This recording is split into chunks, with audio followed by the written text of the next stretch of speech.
Savoir et comprendre les plus récentes nouvelles qui nous touchent. Tout savoir en 24 minutes. Bienvenue à Tout savoir en 24 minutes. Bonjour Mario. Bonjour. C'est la visite tant attendue de Gabriel Attal, premier ministre français en sol canadien et en sol québécois. À l'heure où on se parle et où on enregistre notre segment Tout savoir en 24 minutes, Mario, le discours de M. Attal qui devrait commencer, discours historique là, à l'Assemblée nationale. Il est en retard de 7 minutes à l'heure où on se parle. Bon, qu'il se le tienne pour dit, Mario Dumont a remarqué C'est pas qu'il est la en retard. première fois qu'il y a quelques minutes de retard dans une visite diplomatique du genre, quand même. Oui, ça- C'est pas une première historique. Ça peut arriver, effectivement. Puis Surtout qu'il y avait, pour vrai, là, je niaise pas, il y avait une journée là, ridicule. Il commençait tôt ce matin, il était à la Chambre des communes, une rencontre officielle avec Justin Trudeau, conférence de presse, séance de signature, conférence conjointe. Là, il y allait d'une cérémonie militaire dans un cimetière. Il n'y avait même pas d'heure de repas. Là. De là, il s'en allait. Il a dû manger dans l'avion. De là, il s'en allait prendre l'avion, débarquer à Québec. À Québec, c'est direct à l'Assemblée nationale. Rencontre avec François Legault, discours devant l'Assemblée nationale, une couple d'autres affaires protocolaires, puis asseoir un grand dîner officiel. Je vais t'avouer, c'est des journées... Monsieur Biden... Monsieur Biden garde ça plus espacé. Oui. Et lui, il vient d'avoir ses 35 ans il y a quelques jours, quelques semaines. Là. Il se bâtit un horaire de premier ministre. Là. Oui, voilà. Il y a la moitié quand même, là, et encore plus bas de l'âge de M. Biden, mais on se comprend, on lui espère d'avoir le temps de se prendre du petit Saint-Hubert ou quelque chose sur la route, là, parce que c'est vraiment... Mais non, il partait d'Ottawa. C'est sûr qu'il mange du Tim Hortons. Au Canada anglais, tu manges du Tim Hortons. S'il veut avoir l'air d'un peu canadien, un petit peu canadienne d'Ottawa, Je souhaite pas. du Tim Hortons. Mais je souhaite pas. C'est pas mangeable? Non, c'est bon. Un Ça peu. dépend quoi. Un déjeuner, OK. Le reste... Une bonne soupe, là. La bonne soupe. Ah! Bonne soupe du jour, très Excuse, clairement. oui, donc, Ouais, ok, donc il va faire un discours à l'Assemblée nationale dans les prochaines minutes. Dans les prochaines minutes, un discours qui est retenu comme historique, mais dans sa grosse journée d'aujourd'hui, il y a toutes sortes de choses, hein, parce que non seulement M. Attal a un horaire chargé, mais il doit aussi composer avec les sensibilités Québec-Canada, Mario. Puis ça, c'est pas une mince affaire à faire. Mais là, à Ottawa, ça a bien été, les valeurs communes avec M. Trudeau, l'environnement, tout ça, mais ça a été poli et tranquille. Là. Oui. Il n'y a personne qui va... On va voir ce qui va se passer à Québec. Peut-être que ça va être poli et tranquille. Ce sera une visite qui aurait été en général plutôt économique, plutôt poli et tranquille. Mais si, moindrement qu'il fait à Québec des déclarations un peu plus passionnées, qui parlent de laïcité, d'identité, avec un peu de passion... On prend ça comme un appui français. Là. Ben, pas un appui, mais on prend ça comme un intérêt, mettons, français, parce que à Ottawa, c'était poli et tranquille. Bon, une entente, c'est feux de forêt, c'est très bien. Là, il y avait 350 pompiers l'année passée, français qui sont venus aider dans nos feux de forêt. On était très, très contents de les avoir. Puis là, on va avoir plus de collaboration, bravo. Il y a plein de bonnes choses, mais... Puis là, il a dit, bon, on partage les valeurs avec M. Trudeau, mais... Tu sais qu'il y a une valeur qui partage plus avec la CAQ qu'avec M. Trudeau, Gabriel Attal. C'est-à-dire? C'est-à-dire la laïcité. Ah. Lui, il a été ministre de l'Éducation 6 mois. Il a interdit de façon proactive un signe religieux dans les écoles. Il a été comme premier ministre il y a quelques semaines dans un dossier entre un élève à qui un directeur d'école a demandé d'enlever son signe religieux. L'élève a mal réagi, a menacé le directeur d'école. Premier ministre s'en est mêlé. Oui. Pour rappeler les directives de laïcité dans les écoles. Mais il pourrait ne pas parler de ça aussi, dire, regarde, je m'en mêle pas. Au Québec, là, ça divise les partis entre Ottawa puis Québec.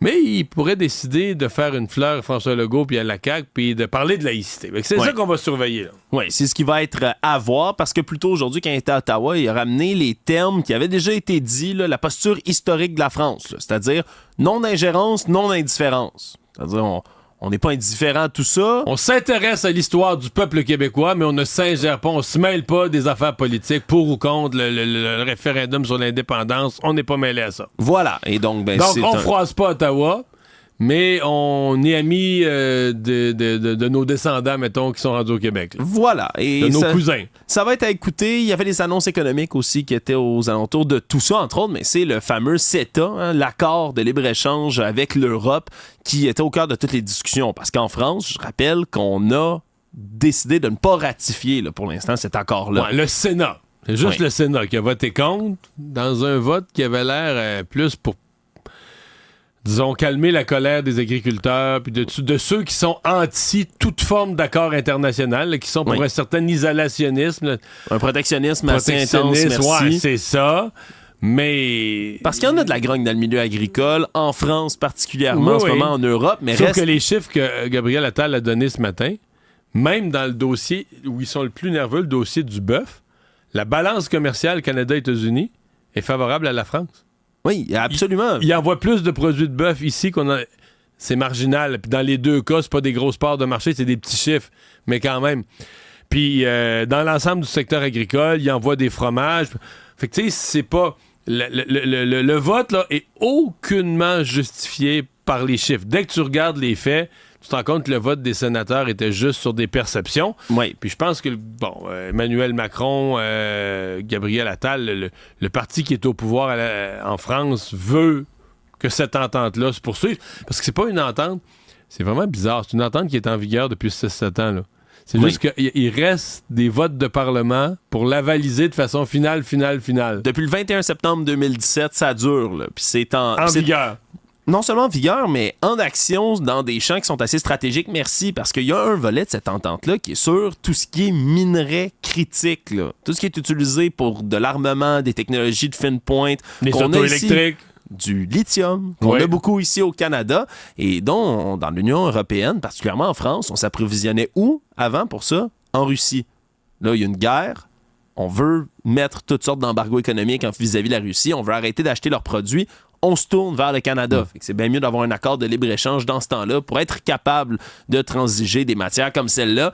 Bref, c'était des gros dossiers économiques et là, maintenant, on passe plutôt, comme tu le dis, aux politiques. Qu'est-ce qu'on va entendre de M. Attal? Puis qu'est-ce qui sera dit sur le français? Parce que quand même, le gouvernement Attal puis Macron, le président Macron, on fait de la protection du français, même si ça n'a pas du tout la même signification en France que chez nous. On fait quand même de la protection du français, de la valorisation du français, un gros enjeu. Donc, j'ai hâte de voir comment ça va se passer à l'Assemblée nationale. Tout savoir en 24 minutes. On parlait de laïcité quelques instants, Mario, mais c'est un dossier qui va être encore suivi pour un bon moment, du moins parce que la Commission scolaire English Montreal a annoncé hier soir son intention de pousser jusqu'à la Cour suprême le dossier de la contestation de la loi 21 sur la laïcité de l'État ici au Québec. Là. Donc Moi, je suis pas surpris. J'ai toujours pensé que ça serait le cas, mais bon, c'est une confirmation. Mais c'est sûr que quand tu as un appui préalable du gouvernement fédéral, ouais, c'est ça. Et du gouvernement fédéral, on va venir vous aider, on va envoyer nos avocats, on va sortir les frais des contribuables pour venir vous appuyer en Cour suprême si ça se rend là. Mais tout intérêt quand même à amener ça. Ouais. Jusqu'à la Cour suprême. Mais la décision devait quand même se prendre officiellement. Il s'est pris avant hier soir au conseil scolaire, là, au conseil des commissaires de la commission scolaire English Montreal. Oui, et donc là, on va être à l'étape de savoir si la Cour suprême accepte ou non d'entendre la cause en question, parce qu'il pourrait refuser aussi, là, pourrait voir les premiers jugements. Ouais, il pourrait dire le jugement, on regarde le jugement de la Cour d'appel sommairement, puis vous nous faites valoir, parce que là, eux doivent faire valoir des erreurs dans le jugement. Si tu vas à la Cour suprême, c'est que tu dis la Cour d'appel s'est trompé, ou il y a des failles dans son jugement. Effectivement, la Cour suprême pourrait dire, les failles que vous nous nommez, là, nous, on les regarde, puis on va pas passer la lumière. Il n'y a pas de failles. Mais ça serait étonnant, c'est que le sujet est tellement délicat, la cause est tellement grosse, ça intéresse tellement de gens d'un bout à l'autre du Canada. Puis ça touche la Charte des droits et libertés. Fait que la probabilité, c'est que la Cour suprême va dire, oui, on s'en saisit, là, on va regarder ça. Puisque pas, bien évidemment, plus au gouvernement de la Coalition Avenir Québec, là, Simon-Jean Barrette, le ministre de la Justice, qui a réagi très fortement aujourd'hui en disant au gouvernement fédéral de se mêler de ses affaires, ramener des formulations, entre autres, là, d'attendre Robert Bourassa en disant que le Québec est une société distincte, va le rester, puis qu'on a le droit de prendre nos propres décisions par rapport à des enjeux comme ceux-là. Puis il a aussi reparlé de l'argent qui est dépensé par la Commission scolaire English Montreal. Oui, mais ça, c'est pas un problème. Dans les écoles, il y a trop d'argent. Oui, hein? Il y a trop d'argent dévolu à l'éducation. C'est vrai, ça. Hein? Faut trouver d'autres places comme les tribunaux pour en passer un peu. Là. Voilà. Donc, on rit, Mario, mais... Non, mais c'est cynique de même. Oui, parce que c'est 1,3 million de dollars jusqu'à date. Là. Puis on s'en va en Cour suprême, c'est pas fini. Il n'y a pas une telle chose dans les budgets des commissions scolaires que le budget poursuite. C'est-à-dire que c'est de l'argent du ministère de l'Éducation là, qui est envoyé dans la structure, qui descend puis dans cette commission scolaire-là, c'est de l'argent qui était prévu pour l'éducation, qui est dévolu à une cause devant les tribunaux. Puis on va continuer à sortir de l'argent de cette caisse-là. Mario, c'est ce qui s'en vient, effectivement, du budget scolaire, donc de la commission scolaire English Montreal, dossier qui est pas prêt d'être fini. Actualité. Toujours dans les affaires Québec-Ottawa, on a appris aujourd'hui de par la Société canadienne d'hypothèques et de logement, là, qui, eux, ont fait une compilation de chiffres. On apprend que le Québec recevrait pas toute la part du logement proportionnel à sa population là, dans tous les montants qui ont été attribués par le fédéral, dont les grandes annonces là, plus récentes du gouvernement Trudeau. Mais surtout pour les fonds qui existent déjà. Là. On se comprend, il y a des inquiétudes pour l'argent qui s'en vient parce qu'on réalise que l'argent qui est déjà là, mais ça n'arrive pas assez. Là. Concrètement, le Québec a reçu jusqu'ici 14% des fonds qui sont alloués là, pour tout ce qui est logement. Mais ça, qui sort ça? La Société canadienne d'hypothèques et de logement. C'est ça la nouvelle. Parce que c'est une société fédérale, je dois avouer, je sais pas, on dirait qu'il y a une équipe de jeunes, on a reçu en entrevue de jeunes économistes à la SCHL qui ont l'air assez dégourdis, qui n'ont pas l'air d'avoir peur de nommer les faits, pas qu'ils font de l'opinion, ils arrivent avec des chiffres puis des données, mais tu te rends compte comment le gouvernement du Québec a l'air fou? C'est pas eux qui ont tiré la sonnette d'alarme, là, ça, c'est... Alex, c'est toi, mettons, là, que ton fournisseur d'assurance t'appelle. Ça fait 10 ans que tu es avec la même compagnie d'assurance. Puis un des gens, là, hey, ça fait des années, là, votre calcul, si vous faites le total, les protections que vous avez, vous faites avoir. Parce que là, c'est comme. Je comprends que c'est indépendant du gouvernement fédéral, un peu la SCHL, oui. Mais quand même. C'est normalement au Québec, là, on paye des fonctionnaires au ministère des Finances, au ministère de l'Habitation. Pour analyser ça. Et au SAIC, le service des affaires, le secrétariat aux affaires intergouvernementales canadiennes, c'est qui a pour rôle là, de s'assurer que dans les relations avec le reste du Canada, on a notre juste part dans chacun des ministères. Ça, c'est le bruit des fonctionnaires, ça? C'est le bruit du fonctionnaire qui lit la nouvelle aujourd'hui puis qui se dit « Ah ben, la CHL a trouvé qu'on se fait avoir, mais nous autres, on s'en est pas rendu compte. » Ça pour dire, Mario, que c'est quand même pas une petite erreur qui a été détectée de ce côté-là par la SCHL. On va les saluer, d'ailleurs, qui ont fait un meilleur travail. Monsieur Legault pourrait faire un référendum sur l'habitation. Il pourrait. Pour avoir nos budgets.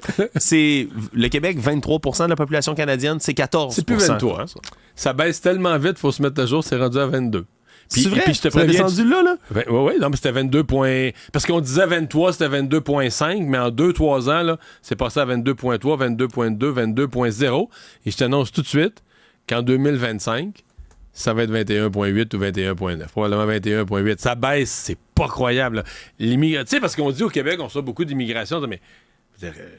oui, hors proportion par rapport... Mais rien à voir avec ce qui se passe... dans le reste du pays. Où c'est vraiment plus hors proportion. Donc, si tu fais la proportion du Québec là-dedans, malgré tout, malgré qu'au Québec, on dit les demandeurs d'asile, on a une immigration qu'on n'a jamais vue, malgré tout, notre poids dans le Canada baisse. Oui, donc, on n'a pas notre part en habitation et pourtant, on est, écoute, à Montréal, la situation du logement, c'est une des pires au Canada. Oui, parce qu'il y a 29 milliards de dollars qui est donné dans ce fonds-là pour les nouveaux logements, pour en construire. On touche 4 milliards à peu près autour de tout ça, mais le problème, c'est que c'est surtout dans tout ce qui est logement abordable. Le Fonds pour le logement abordable, le FLA, et le programme de prêt pour la construction d'appartements, le PPCA, et ça descend. Là. Dans le FLA, c'est 6% seulement de la somme. Là. On se comprend. Avec le poids démographique du Québec, 6% seulement.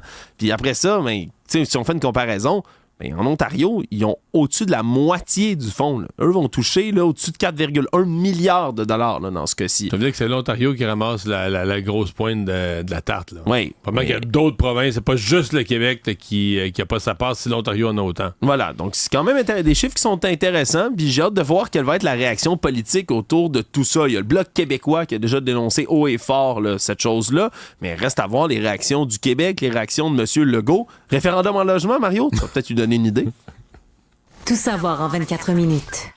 Il y avait sur la table un projet pilote du côté d'Élections Québec pour être capable de, dans certaines villes, aux prochaines élections municipales de 2025, de voter par Internet. Hein?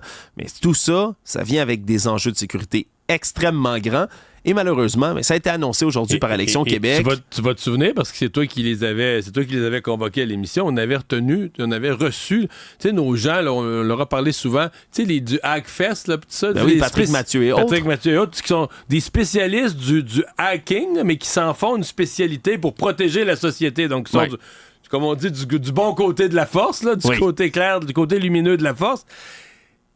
Je me souviens de l'entrevue. Lui, il disait, Il n'avait pas confiance là, du tout. Il était super inquiet là, de tout ça. Il disait que ça avait l'air facile comme système à pirater.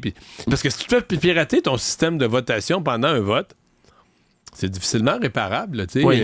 Tu peux pas dire OK, on recommence les élections. C'était pas bon le dimanche d'après avec l'organisation que tu dois déployer. Il y a un côté de moi où je suis pas si surpris qu'Élections au Québec a regardé ça comme il faut puis ils se sont dit On les aura d'ailleurs un peu plus tard dans l'épisode là, qui vont venir expliquer toute la décision, même s'il y a des pans, on se comprend. Là, l'appel d'offres, ça demeure quelque chose d'anonyme. Là, on peut pas en parler, là, mais quand même. On a décidé, là, parmi les soumissionnaires qui sont venus à l'appel d'offres, on a décidé de retenir personne. Puis ça, comme tu le dis, c'est peut-être une bonne nouvelle dans une moins bonne nouvelle. C'est triste que ça tombe à l'eau, là, finalement, ce projet-là. On dit qu'on va le reprendre à une date ultérieure si les conditions sont bien faites, si on a des bons soumissionnaires. Mais ça veut dire, en gros, qu'on a regardé les candidats qui se sont présentés pour être capables de bâtir une votation par Internet, puis on a dit, c'est pas assez fort. Aucun qui nous rassure. Là. Oui, donc...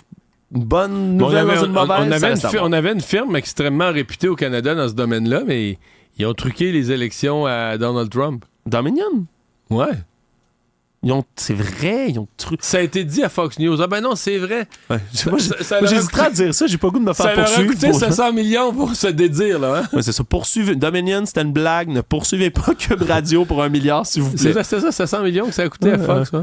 Ça a coûté la job aussi à Tucker Carlson, entre autres. Et aux autres. Parce que quand Dominion décide de poursuivre, ils poursuivent fort. Mais en fait, la poursuite de Dominion était basée sur le fait que ils avaient des courriels ou hors d'onde, en privé. Ils disaient qu'ils mentaient. Ils disaient eux-mêmes, ben non, les élections, tout était correct, et tout ça. Puis en onde, ils disaient au public, Trump s'est fait voler les élections, les machines de vote, c'est n'importe quoi, ça truque les élections. Et ça s'est comme retourné contre eux là, d'avoir deux discours. Savoir et comprendre, tout savoir en 24 minutes. Opération policière spectaculaire aujourd'hui à Laval, au beau milieu de la A440, alors qu'on a retrouvé les propriétaires, ou du moins pas les propriétaires, les conducteurs, je vais le dire comme ça, d'une BMW noire qui avait filé entre les doigts de la police en fin de semaine. Peut-être que c'est quelque chose que vous avez vu à la maison, une vidéo qui est devenue virale dans laquelle on voit là, une BMW noire échapper là, littéralement des mains de la police avec des manœuvres complètement dangereuses. Là. On avait tenté de les arrêter dimanche après-midi du côté du SPVM. Puis la voiture là, avait ni plus ni moins fait une marche arrière sur un trottoir en plein milieu d'une rue à sens unique, avait échappé là, aux policiers en faisant des manœuvres super dangereuses. Et là, mais aujourd'hui, on ne sait pas évidemment par quelle technique policière on a réussi à retrouver la BMW, mais gros déploiement là, en plein milieu de la 440 alors qu'on a eu toutes sortes de voitures de police qui sont intervenues dans ce qu'on appelle l'interception à haut risque. On avait peur que les gens aient des armes à feu dans la voiture, entre autres. Donc, on est intervenu rapidement et efficacement du côté de la police. Reste à voir ça va être quoi les accusations, mais c'est dans quel type de dossier, encore une fois, Mario, qu'on se retrouve autour de tout ça? Vol de voiture. Voilà. Donc, c'est encore une fois un de ces cas, mais on peut voir au moins. Mais c'est parce que tout le dossier du vol de voiture devient suffisamment gros qu'il vient avec toutes sortes d'autres de problèmes, de violence, de danger sur les routes, de poursuites.